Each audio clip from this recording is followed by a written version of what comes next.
Well, in this week's Cardiology Countdown, it's ADA week with 3 big studies in diabetes that will likely help shape treatment algorithms. The first up is the Urexa study that looked at what should be added to metformin as the next add-on drug. This was a randomized trial of about 1,000 patients looking at twice-daily Exenatide, the GLP-1 agonist that's given subcutaneously, versus a sulfonylurea, glymepride, and found that the Exenatide did a better job at controlling glycemia. They looked at the failure of glycemic control and found that it was 41% of people by their strict criteria versus 54% in the glymepride group.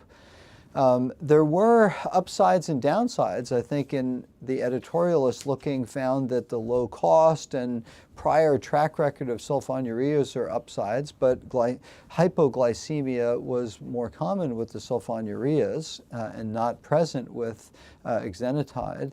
On the other hand, it's parenteral and higher cost, although it did provide better glycemic control. But nonetheless, another nice study with Exenatide showing its efficacy for glycemic control.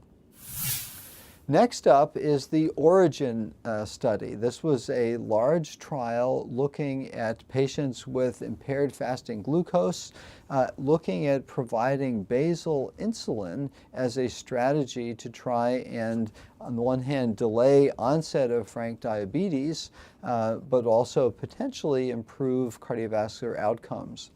This study randomized 12,537 patients and provided insulin glargine to half the patients.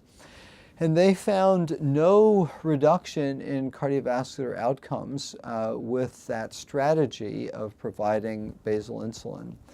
They fortunately also saw no hazard and no increase in cancer, as had been seen in some observational studies.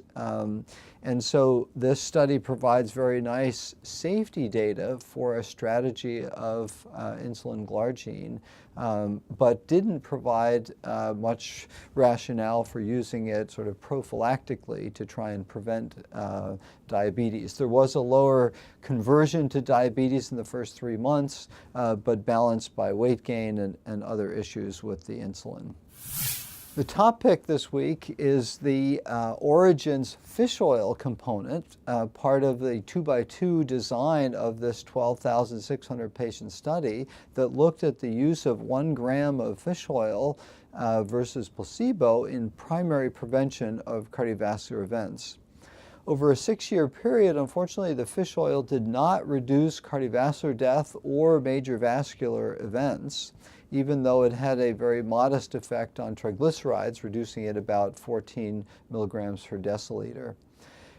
This was a very nice look and a follow-up to Giussi Prevenzione, and doesn't negate the recommendations to eat more fish, where that has been a way to be associated with reduced cardiovascular outcomes, but is a bit of a damper on fish oil as a primary preventive strategy overall.